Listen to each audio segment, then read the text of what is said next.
Are you an introvert? Are you an extrovert? Or are you a ambivert? So if you're outgoing and you're an extrovert, put that in the chat. If you're more inside, an introvert. Okay, so we got already extrovert, introvert, ambivert. Okay, good. Introvert. Okay, neurodivergent, introvert. All right. Okay, ambivert. Well, wonderful. Oh, and I think actually, did you need to introduce? I jumped right in. You probably have introductions. Mēlani is an extrovert, okay? Because I'm trying to introduce her. The girlfriend done gone on. So I'm just going to be brief so that she can get on with what she needs to do. So my name is Sheila Ross, and I am with the Delaware Division of the Arts. And today's workshop title, as Mēlani has already told you, is Transformative Engagement. How serving your network can increase your net worth. And that's something we all need to know about. This session is going to be recorded. So you're going to have to turn off your video if you do not want to be recorded. Okay, and I believe the tech people have already put that permission out to you guys. But if not, just know you're going to be recorded. So like Mēlani has said, she's going to get you going. She's going to help you evolve, expand, and multiply your contacts, your community engagement practices, your outreach. Basically, she's going to help you try to get some more money. And so that's something we all want to know. You all have read the bio description, so I don't have to bore you with that again. I want to remind you all to think about applying for the Mid-Atlantic Innovative and Create Award. It's $1,000 to support your work and how to make your idea a reality. And with that said, you've read her bio, and here she is, Mēlani Douglas. Okay, did you see how I was ready? I was ready to fly. I was ready to get on this airplane, and I didn't even check to see if there were seatbelts. I do apologize. I was ready to go. Okay. So my name is Mēlani Douglas, and honestly, I am actually an ambivert leaning more to an introvert. And I'm a supervert. Thank you. Somebody said they are still a vert. I'm a Ravens fan, so I'm not going to get into that. Norberto, that's not my lane, but I'm actually quite a person who needs a lot of downtime. I like time with my family and friends. I prefer very close, intimate, small group connections. There are some of my family and friends on here that I've known for quite some time, and they will tell you that when I am out in public, I am ready to go. You see all this, it's there. And then there's a beautiful poet here named Catrice, and she'll tell you when we were in school, because her and I are so much alike, when it came to writing the poetry and going in, we could go in, but when it's time to deliver, we could always deliver, right? But the reason that I can do that is because of what I have been able to do and create this model called transformative engagement. And so transformative engagement is really, really good for extroverts, introverts, and ambiverts, for people who sometimes don't always have the capacity to reach out to a lot of people, or people that are so out in the world, they forget how to follow up on the connection. So we're going to go through a few steps, and then I'm going to walk you through it. This is usually a very long, like a 9-hour all-day workshop. So I am trying to give this to you in an hour, which is why I was ready to take off. But the first thing I want to do is I want to walk you all through a grounding exercise, because even though I'm an arts administrator, as an arts administrator, I'm an artist first. And so I have exercises that I am able to do that help me move from the studio into the public world and into engaging and being able to talk to my network. Some of you, does anybody in here as an artist sometimes just have a little bit of an issue talking about your work? So if you have that, please drop yes in the chat, raise your hand, do whatever you're comfortable with, because we're going to work on coming up with some strategies of what to do with that. It is okay. It is okay. So after this, I hope that this 1-hour version of what I usually do in an all-day workshop will help you. I was not going to do this. I said, no, I'm never doing transformative engagement again. I'm done. I'm going to go back into the studio, my art practice. But I got into the studio. I have a big project coming up. And guess what I had to do? I had to start my transformative engagement process. And then you all are going to start that process with me. So let's get started. So first, let's start with a ground. Oh, let me tell you a little bit more about who I am. My practice and purpose centers around creating a world where ancestral technology helps people build loving communities and supportive communities. I use art and wellness to enhance and employ the intrinsic values of everyone from the block to the boardroom. That is what I do with my practice. So let's start. Now, the reason I have this picture is one, because a lot of our projects are our babies. And when you are a child, when you are a baby, or when you have one, that's one time, a huge time, that usually there's this network or community that comes around to hold you. So I want to start with a grounding exercise that's going to remind you that even though anything you have in your art practice, your service, anything that you're giving to people, it deserves the same level of care that you would give to a newborn. It is a newborn idea and someone will benefit from it. So if you can, if you're comfortable, you can either close your eyes or you can just sit very still, get comfortable. Take a moment and get a little bit more comfortable. I always like that. Find that sweet spot where you're just a little bit more comfortable. Take a deep breath in and find yourself fully aware of you, your being. What do you feel? What can you hear? Take one more breath in for you. Exhale. Breathe deeply the entire room. Breathe in the room that you're in.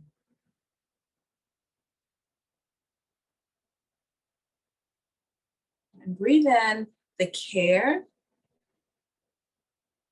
And exhale all that you have to give that fills the room that you're in. Then I want you to think about the structure that you're in. If you are inside a house, an office, think about the whole building.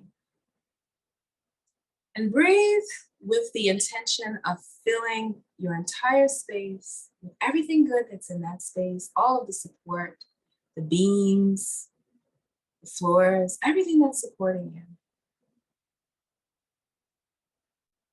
Think about everything that's holding that building up. And then go beyond that building. Think about the block that you're on, the neighborhood that you're in. All of the systems that are in place, all of the people that are in place to support you and that you are supportive of. Think about your city, expand to your city.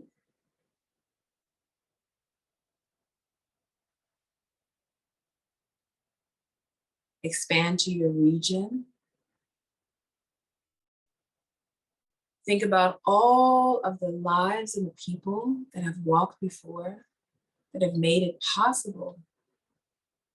Honor them. Expand it to your country that we're currently in, to this country. And then expand it to every country of origin that's a part of your DNA that you may never know, that you may know or never know, to the entire world. And slowly breathe and think about the entire universe. Even if you just get to this solar system, there is so much in place to support you, your work, everything that you're doing. So call into that energy that's here, supporting even the most minute object, holding up the things that can't be seen. Pull them back into you. Breathe into that oneness that makes all of us. Pull it back in. And bring it back to you. all of the energy, all that's supportive of you, all that went into creating your existence. And open your eyes. Sometimes we forget that there is so much in place to support everything that we're doing. We also forget that we are an integral part of supporting everything that is happening. And so I want to talk about how your networks, they need you. In one of my roles as the Director of Public Programs at the National Museum of Women in the Arts, I am always putting people in position. I'm curating shows, I'm curating programs, I'm finding all kinds of ways. And a lot of times it is people who I can find and people who are reaching out to me and I know where they are. And they just let me know. It's not even from a place of you need to do this, but just letting me know. So I want you to start to get comfortable with letting people know. So we're going to start with the amazing, the great me, the great you. First of all, what are your rituals or connection to yourself? What we just did was a ritual of connection to you. Because sometimes when you're coming from the school or you're coming from your studio, you're coming from home, you're coming from work, getting into a place of connection of you that says, okay, what's next for me? And then also the next part is being clear about what you want to share. And one way you can be clear about what you want to share, and if we were in a full workshop together, I would ask you, we would write a brag sheet. It is a whole you did that sheet, because I promise I know how amazing you are. And you forget all the amazing things that you have done. And so when it's time to talk about your work, you're so busy doing your work. At least, you know what? Let me say me. I know you all are professional engagement folk and you get out there and talk about your own work all the time. I sometimes, when someone asks me about my work, if I have not reviewed it and I don't have my brag sheet, I'm like, what? Because I'm already in another project. So have your brag sheet ready, right? What do your friends say is your best asset? Ask your friends. Why would your friends, what would they want you to teach them? Because I promise you, there is something that they would love to hear from you. Also, what are your clients saying about you? Are you getting testimonials? Do you have at the end of your workshops, do you have a way that you can either reach out to people, email people, or that they have a reason to reach out to you? And so when you're saying, when your clients are working with you, what do they have to say, right? And I'll give you an example of some testimonials in a few, because sometimes people say, well, how do I get a testimonial? What do I use for it? Ask people, ask them, what did your service do for you? The next one is a SWOT analysis. That's just a knowing what your strengths and weaknesses are. And I'm going to tell you, when you start to look for your collaborators, knowing your strengths and weaknesses and being very proud. I am very proud of my weaknesses, because when I am building a team, let me tell you, I need a team that's going to do what I cannot do. And you have to say, you know what, I'm just not good at that. Or sometimes you have to say, I just don't prefer to do that. I know how to write grants. I probably am a good grant writer. I prefer not to do it. Can we get somebody else to do it? So knowing those kind of things are going to help you as well. And then also, who can you serve? I know that once you start to literally, we would write down a list of all the people that you know, write down a list of what are the positions that they're in, what do they need to do, what are they trying to accomplish, and what is it that you have that can serve them, and how can you connect to them, not even from, it could just be from a place of service. And so maybe it's not even your biggest offer, but you can say, hey, I noticed that you needed, let's say if I say you were doing community engagement, I made a short paper that you may be able to share with your team that runs down how to do community engagement. It's just a 3-step plan. I just want to send it to you. And you send it to them and say, you know, just give it to them, be of service, so that when they're thinking about community engagement, or when they're thinking about something in art practice, or you say, hey, I work with neurodivergent children. I have 5 tips on how to work with neurodivergent children successfully. Send it to them. And so when they say, oh, I need someone who's in arts, who works with neurodivergent children, that your name is at the top of their mind. So think of even tiny ways that you can be of service, but you have to know how you can serve, which is your clarity around it, what you want to share. And then you also have to sit down and just think about the people you know and say, who can I serve? And I don't know if anybody knows that Patti LaBelle song, Somebody Loves You, but listen, somebody needs you, okay? And so they need you. So if you've got to put this in the background to let yourself know somebody needs you. I would sing it, but I did not warm up my voice, so I'm not going to do that to you. So we're going to go to the next one, okay? The great we. Did it go to it? Oh, it didn't do it. Hold on one second. So the next, oh, this is an example of testimonials. So as a part of my healing practice, it's part of my healing arts practice.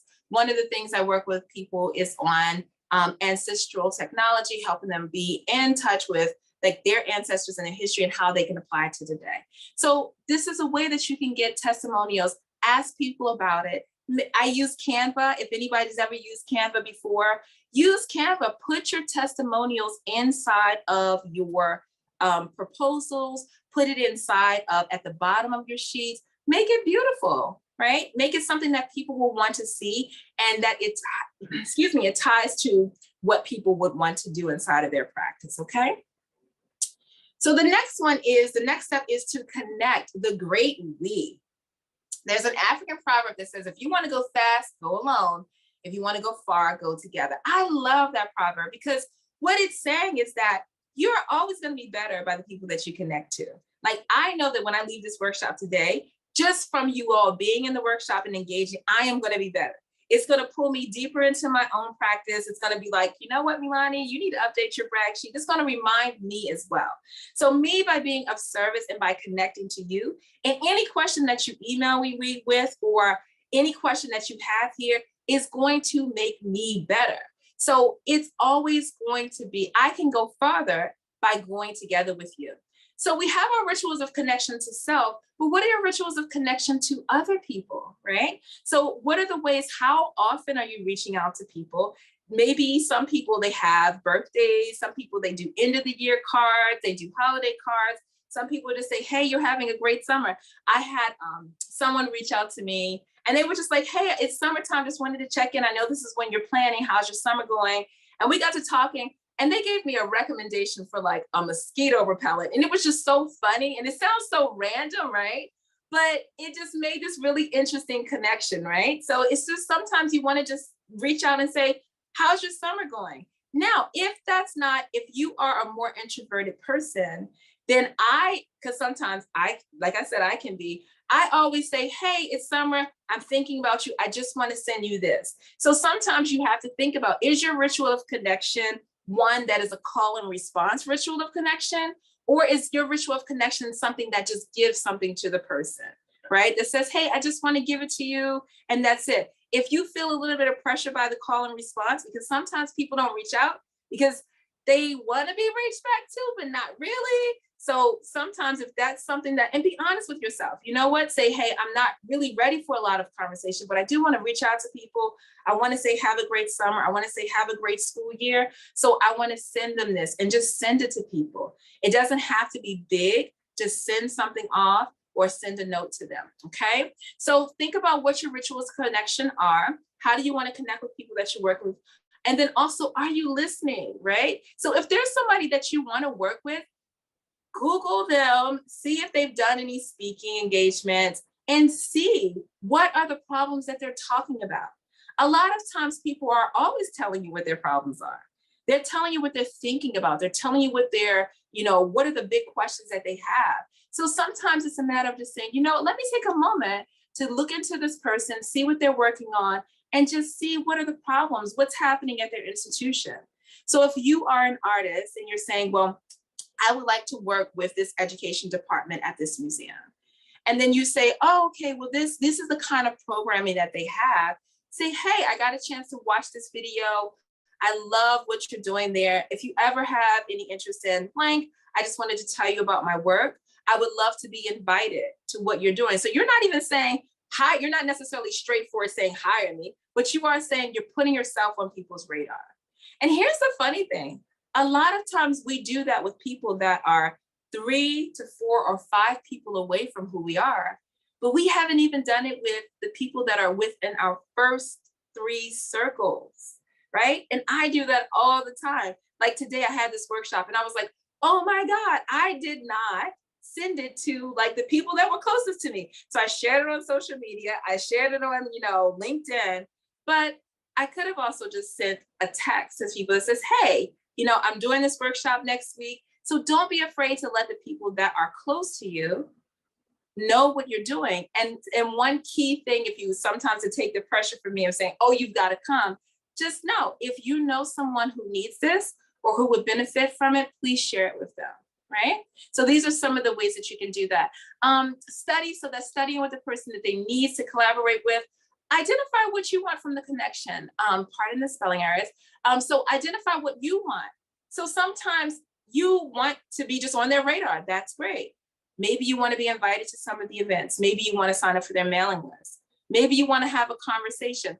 I would say definitely try to work with the people that are closest to you, because the people that are closest to you are going to always lead you to other people that need your work. And you will be surprised. I am always surprised at who is connecting me with who about who needs my work, right? And then that always puts you where you're being connected directly. So that's a great thing as well. But think about what you want from it. And even if you don't communicate with the other person and say, oh, I eventually want my goal, is to have a certain amount of contracts by this many times a month, right? Or say in this season, I want to do this many contracts at this amount of dollars. Because if you're doing a business plan for your practice, these are some of the things that you may be thinking about. So you may not say, oh, hi, I'm reaching out because my goal is to have 5 contracts for my da-da-da-da at this price. No, you may just be reaching out because you're trying to find out how you want to serve them, but you have a clarity with yourself about what you want, okay? And then create templates if connecting is hard. Honestly, not even if it's hard. Create templates. And what I mean by an email template is say in your email, hey, I'm just reaching out for the summer, or hey, I want everyone to know what's up, like for a newsletter. Create a template that makes it easy that you can send out to several people. I do, sometimes I like, when it comes to things like MailChimp or Constant Contact. However, sometimes that gets lost in people's emails, right? And so I would highly suggest make a template, check it before you send it out, and send it out sometimes individually to people when you really want to connect to them.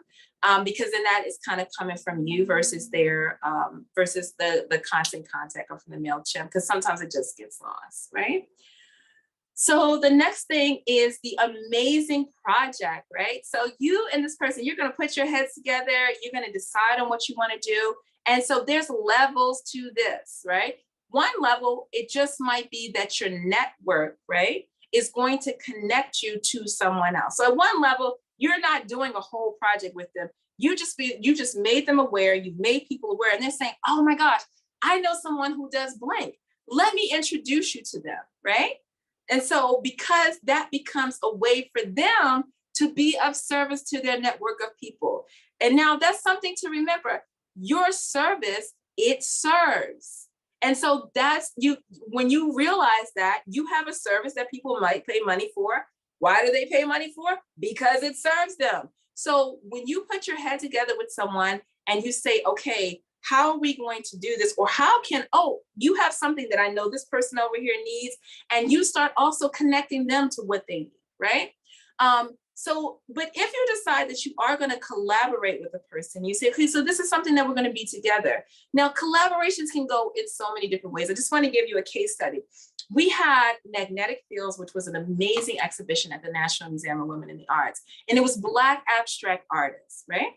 Now, when I first got on the job, it was working with, they were trying to figure out how to have departments work closer together, or it was definitely an interest of mine. Like, how do departments work together? So I teamed up with the director of the gift shop, and I said, hey, wouldn't it be interesting to have Black abstract artists be able to come in and be able to, maybe if they have something that they can sell inside of the gift shop. And so there was an artist who I was like, oh, she does amazing jewelry. She does amazing pottery. And the aesthetic of it it had such a resonance for what the abstract artist, for the work that was in the room. So what I was able to do is connect the jewelry artist with the gift shop director. And then they had a whole other project where they offered her beautiful work. And then they did this comparison analysis of her work to another person's work. So this is something that is a way that we put our heads together, and it helped meet a need of the person in the museum shop, the institution overall. And I found another way to bring an artist in, which is always great, because when you're at a museum or when you're at some of these institutions, people will have you thinking, oh, there's only a few ways that artists can get in. Find some other ways to get people to the table. Always find another way to get people there, right? So that's an example of the low-hanging fruit. Look at the project, look at what people need, look at what you have to give, and say, you know what, this one is easy. This is easy right here. I can do blank and make one phone call and I can make this happen, and do that. And so when that becomes like an integral part of how you do, people begin to say, you know what, not only is she networking, she's serving the network. He's serving the network, and I'm saying she because I'm talking about myself, but they're serving the network, and how can we pull them in? Okay. So the other one is like when you look at your levels of collaboration and you say, okay, we're going to go bigger. We're going to start from the beginning. I would immediately say, sit down with that person and evaluate who is their community and your community. Begin to do a power assessment and say, hey, who are all the people that we know, right? Who are the people that are like, do that. If we were in a workshop for an all-day workshop, what I would have you do is like, look at your circle from the smallest to a medium circle to a large circle. And then when you work with a partner, you put those circles together. How many people, if you remember a Venn diagram, can you just put a yes in the chat? Because I love me a good Venn diagram. So a Venn diagram is, you have your one circle here, you have your one circle there, and then you put them together. So what is the person over here? What do you have? And then you find all this juicy stuff in the middle that you guys have together. And that's going to help you make this amazing project. And here's the thing. Kylie's like, yes. Okay. So Shelly's, yes. So we know about the Venn diagram. We know about that, right? So here's the thing. You may even have in your mind what you think you want to get from this relationship. And it is good to know what you want to get from the relationship. But what you want and what you have to give are kind of like directions on a compass. You're saying, you know what, I'm going east. There's 950 million things I could do. I want to go this way, right? And this is the direction I want to go in. Now, when you do this kind of process with a person or even with yourself, and you create a team, a magical thing happens. Your east becomes beyond your wildest dreams. You're no longer like, you're now off the planet. So you've gone from like Earth to the clouds to the moon, and now you're in a whole other, the opportunities open wide up. But it is your clarity of direction in the beginning of what you want and who you are and how you can serve that is going to give you the peace of mind, the calmness, to be able to, one, continue it. If you're an extrovert and you're already there, you're going to need a level of calm to stay in that direction and keep going, right? If you're an introvert, you're going to need a level of like, okay, it's worth it. It's worth me coming out, right? That's going to be like, oh, this is bigger. This is bigger than all the joys and luxuries of just staying in my own house. I personally like staying at home. So it's got to be big, right? So I've got to be really clear, and I need to be like excited. I need to be like, wow, this is something I really could not do and could not imagine if I was not imagining with this person. So that's the amazing project that you guys will come up together with. The next part is the cooking together, the collaboration on content. So this is like, and so I think about this part of like being in the kitchen. And so, sometimes when you cook with a person at the beginning, you do this very like 30-second analysis. It's like, okay, so do you like to cook or clean? Do you want to cut? Do you want to soup? Do you want to beat the fire? So you do, it's like quick, it goes quick, right? Now, some people are like, I want to be in the kitchen alone. Okay, you save that for your own projects. That's awesome. You have that freedom. That's what your studio's for. Be alone, it's okay. But when you decide you're going to cook with someone, do a quick assessment. Say very, very honestly, very quick, like, hey, I prefer I prefer to clean. I prefer to do the dishes. I prefer to serve. And so you begin to say what that person prefers and what do you prefer, right? Then if everybody's like, you know what, I don't like cutting vegetables. You don't like cutting vegetables either? Well, I guess we're buying pre-cut vegetables, right? So outsource it. Have somebody else do that part and be able to make it easy for you and this person or this institutional organization to work with, right? And so the next one is, what are your rituals of working together? How often are you going to talk? Are you going to meet once a week? Can you set a time for it? Maybe it's something, hey, it's in the ideation stages. So you're just going to get together maybe once a month to just brainstorm and see where it is. Okay, maybe you're in the play stage. I always encourage people that if you have time, have a play stage. We're going to get together, we're going to do something, or we're going to support, I'm going to come and do something that you're doing that has nothing to do with the project. But it just gives me time to be in your space and time for you to be in my space. And it's just a play. We're just playing with things, right?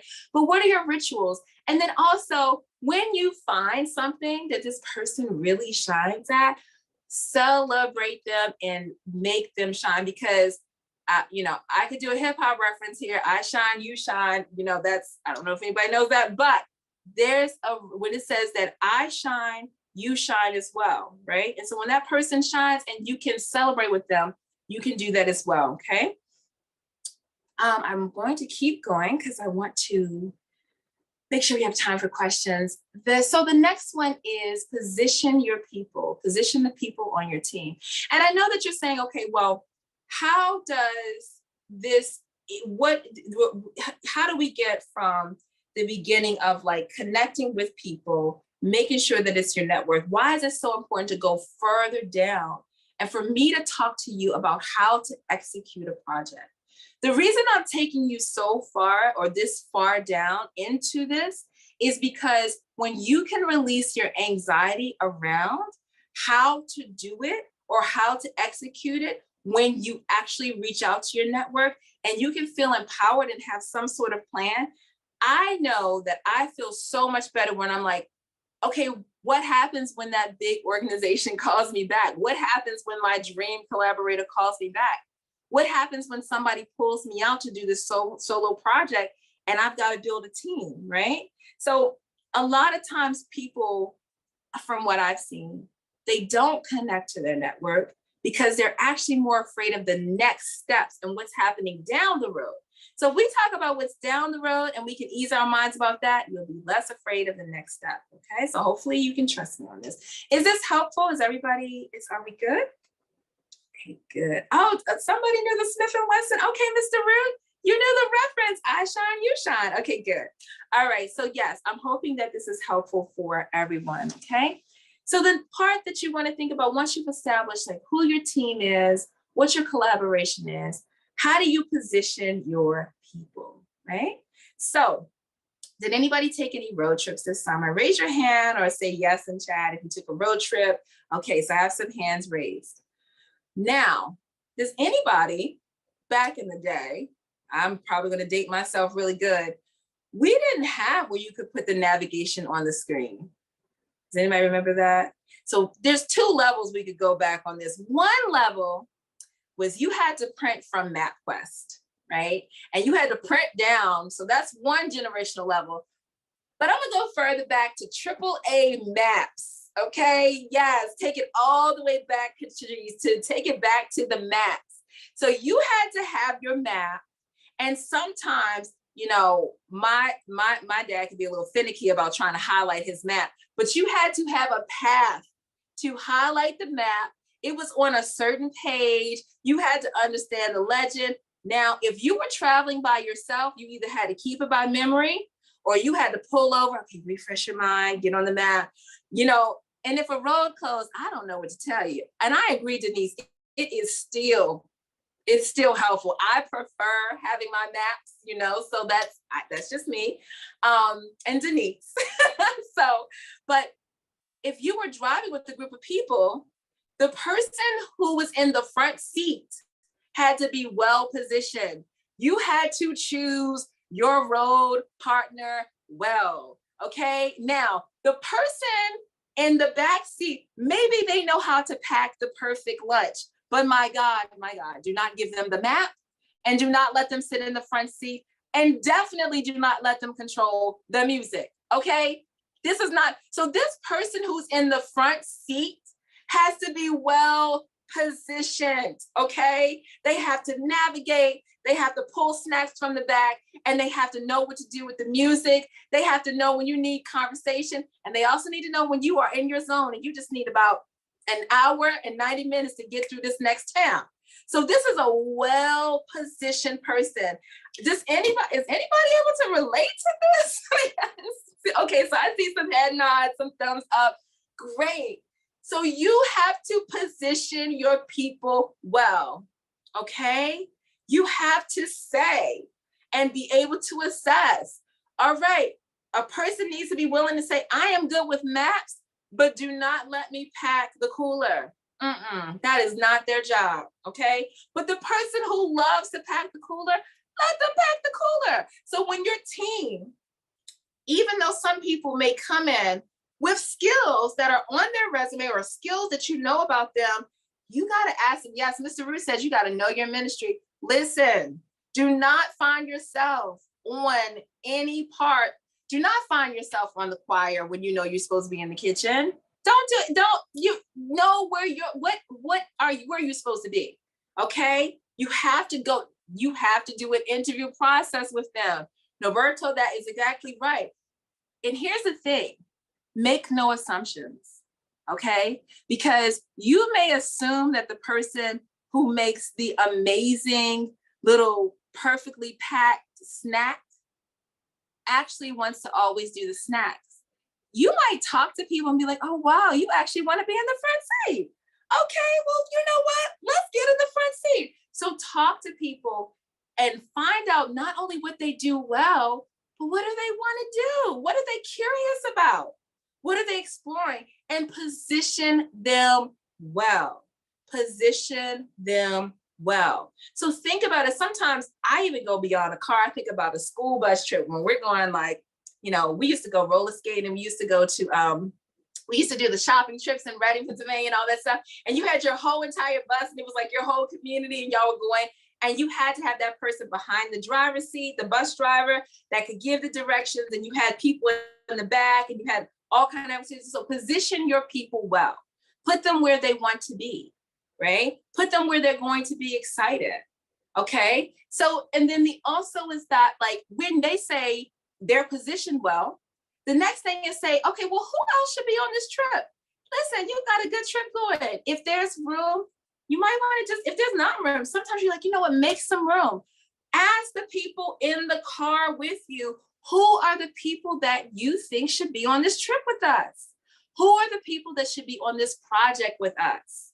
Who should be in the room? Matter of fact, if you really want to take it to another level, have everybody sit down and say, okay, it's the day of the event. It's the day of the project. Who should be there? Who should we reach out to right now? Okay, to make sure we have what they need when they come. So let's not wait and let's not assume that, oh, we want to do, you know, let's make an invitation to blank elementary school, right? Have you reached out to them? Have you even put someone in the bus to say, what does this community need? What would you all like? We're thinking of doing this. How can we make sure that this is working for you? So have you positioned people from your end goal at the beginning, right? So that's something you can do with your collaborating. I also say, have your 100 on your your 100 on 100. It's your top list of key folks who love you, who will buy anything, they'll share anything, they'll support anything. You want to slowly get up from like 10. Sometimes you start with like 5 people and they're like, woohoo! It doesn't matter. Tina, everything that you do at Imaginariums, I'm on it. I'm sharing it. I'm doing it. I'm sending it out, right? So you have that, but then it becomes 10. So you want to also say, okay, these are my core people that I know will support me.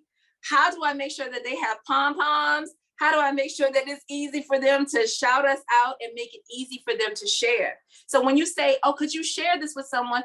Well, did you send them some language to share with them? Have you made it easy for them to share? Did you send them a beautiful picture of your fabulous self in your project? Give them, make it easy. Or do you have them Googling, trying to figure out how they're going to talk about what you want them to do? So make sure that everybody has what they need. So, and I say that because, okay, so these are your people that are on your bus, they're your 100. These are the people that they didn't really help plan the trip, but they're going on the trip with you. You have a lunchbox packed for these people. It's pre-packed because we might not stop for the rest stop that you need to stop at. So what do you need? And then make sure that they have what they need in their box, okay? Does that make sense?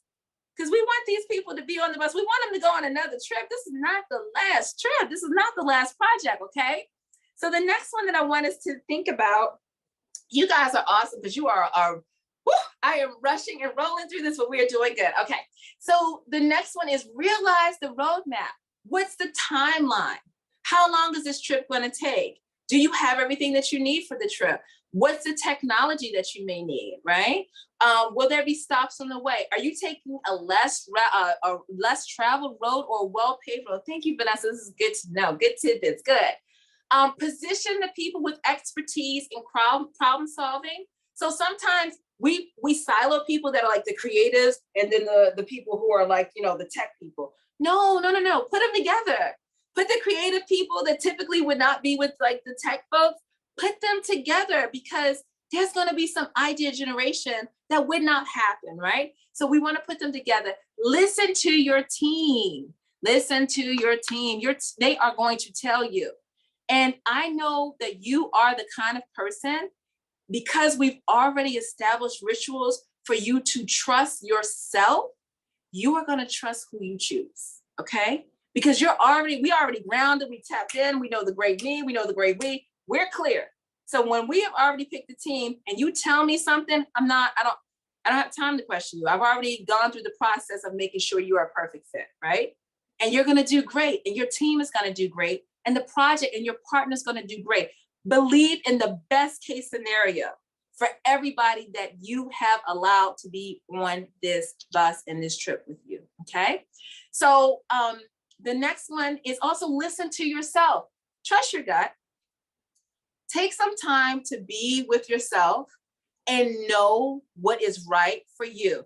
Quick exercise that I'm going to give you is that take a day in a part of town that you always go to. You always go to this place. You do this all the time. You do it so much, it's mindless. That day, go next door. Don't go to the place you usually go.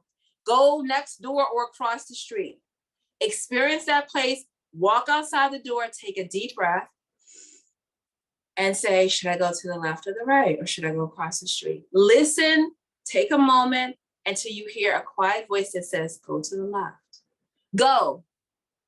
And then keep doing it. Give yourself about at least 2 to 3 hours to follow your intuition, okay? Follow your intuition everywhere for that time period, and you're gonna see where your intuition leads you. Find ways to trust yourself, okay? The next one that we're going to talk about is generate the energy. Well, we talked about this already. Make it easy for promotions, supply the crew with what they need, make it easy for people to support you. No, never assume a no is forever. No is just an easy word. It's got one less letter than yes, okay? I can't believe blame people for saying no. Don't blame people for saying no. I mean, sometimes when it's like, oh, do you want to go on this trip?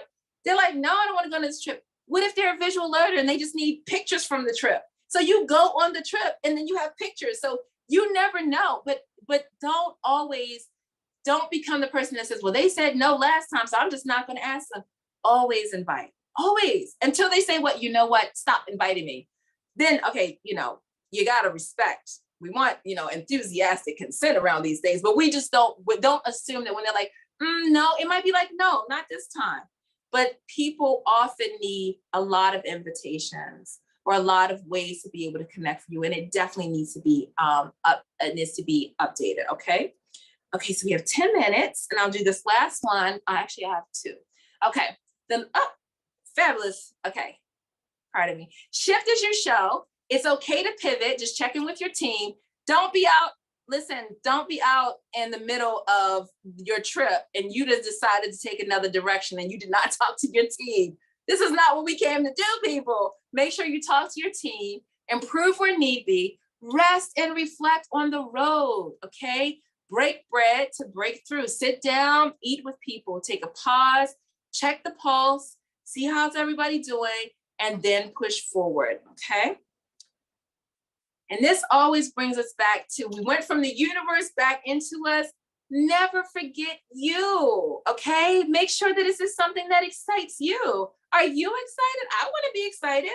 And after you've done all this work, be extra. You want to put an extra design on the slide, put an extra design on the slide. You want to just be as exciting for you as you can possibly be, because I tell you, your excitement is contagious. Do you all feel my excitement? Does anybody feel, okay, good. You feel my excitement because it's contagious, right? So it's so contagious. And I promise you, anyone who knows me, they know that I can only be this exciting because I give myself what I want. I'm excited for you. So that's why we're here. Make it beautiful, stay connected, and complement your collaborations, create an irresistible invitation, make your language exciting. And again, if that's not your lane, outsource it. Don't be afraid to ask people why, because you're allowing people to serve you and you're serving them. So keep it going, keep all of that going. Oh my goodness, can I recap through each slide and quickly do? Okay, yes, let's go through very quickly.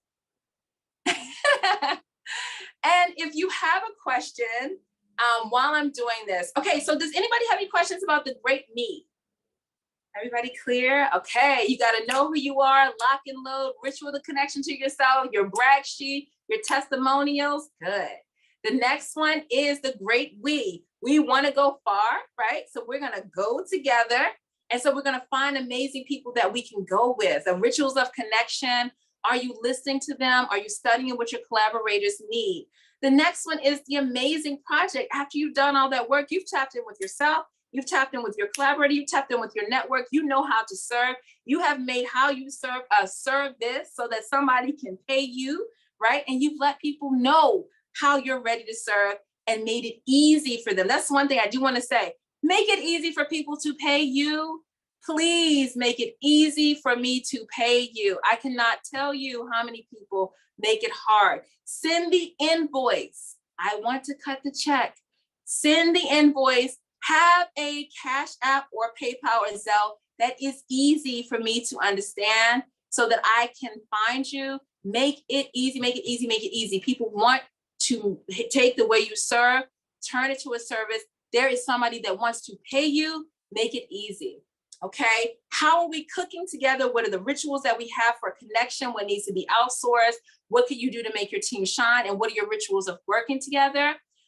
Position your people. We talked about, we want to make sure that front seat driver is in the right place. We do not want the person who packed the lunch to be fixing the car on the highway. Make sure you have the people that you need, okay? The next one is through the hills and the valleys, realize the roadmap, timeline, technology, listen to yourself and your team. Oh, one thing, who are your forest people? The people who see the minute details, and who are the people who see the big picture are your forest people, and then know who your tree people are, right? The tree people are the people, they see each and every individual tree. Love both of them because you need them. I'm a forest person who happens to like trees because I like spreadsheets, but that's another story. Generate the energy, okay? Be exciting, give some people reason. If somebody says no, well, give them a reason to maybe say yes next time. Make sure you're communicating. Make sure people find that it's easy and how to reach you and how to know what happened, okay? The next one is shift as you show.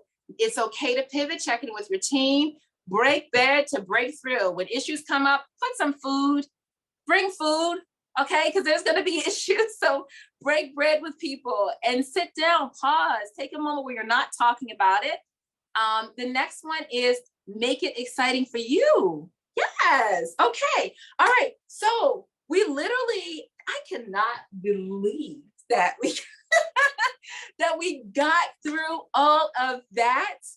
I do have, I am going to do a workshop and it's going to be in October. I will make sure that you all have updates. And then also I will be emailing you with a little thank you. It will have some of these tips. I'll have a little beautiful piece of paper that you can look at. It's a nice little checklist. So I'll send that out to everyone. And then we'll go from there. But thank you all so much. And I'll turn it back over to Sheila. Hello, everyone. That was a lot. I know you guys are still letting it marinate, and that's fine. I guess the session was recorded, so you all will be able to have these notes to recap. But did anyone have any questions that Mēlani can answer while you have her beautiful presence right here? So don't ask us how you can get in touch with her afterwards. Okay, well, she already. Well, this is how. They can. If you have any, people don't be shy. Don't be shy. Yes, you can text. And you can actually text me at this number if you want to text me. Send me a text, and I can answer some questions for you. You can email me. If you want me to do a presentation with your team, let me know as well, okay? See, she's letting you guys know how to find her. That's how it works. Okay, well, we're going to be, first of all, I wanted to thank you for, okay, she put that in the chat.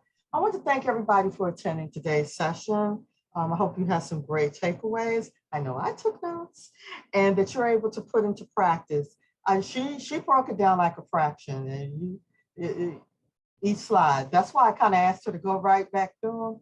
So hopefully you guys were taking notes and taking pictures maybe also just to capture that.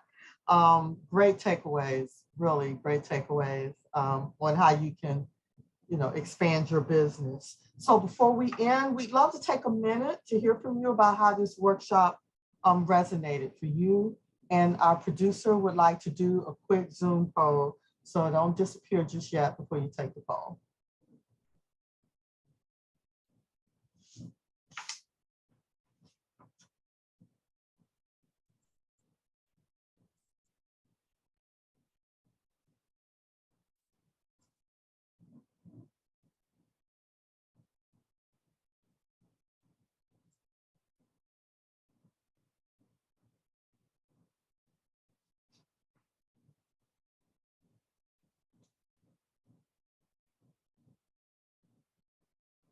We want to give people a few more minutes. We don't, there's about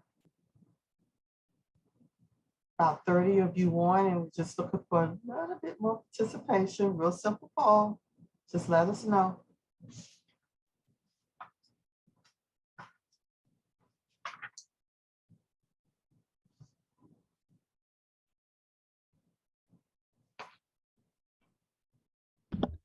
Thank you all so much for your all another participation. minute? Yes, thank you so much, Sheila. We're going to give another minute for the poll, and then we will wrap up. Thank you, Mēlani. That was a wonderful, wonderful talk.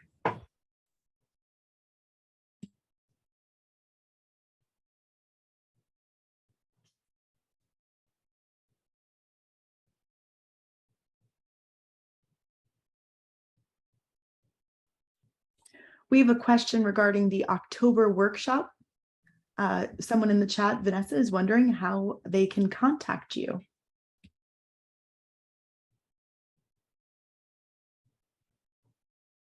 Oh, and I see that you replied. Thank you so much, Mēlani. You are on top of it.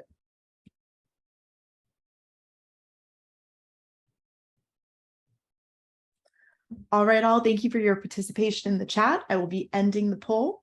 Thank you again to Mēlani, and I really appreciate Sheila as well for being our wonderful host. Everyone, enjoy the next session and have a great day. All right, so just to end, this retreat is co-sponsored.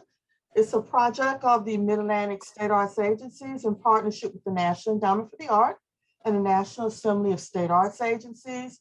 And we are grateful for the generous support of all of these collaborators and grateful for your participation today. We look forward to seeing you after the quick break to participate in one of the next sessions. And they are sensory-friendly practices in the arts classroom or know your worth. That's a nice piggyback to right now. Strategies for pay equity. Hope to see you at one of the next sessions. Thank you so much.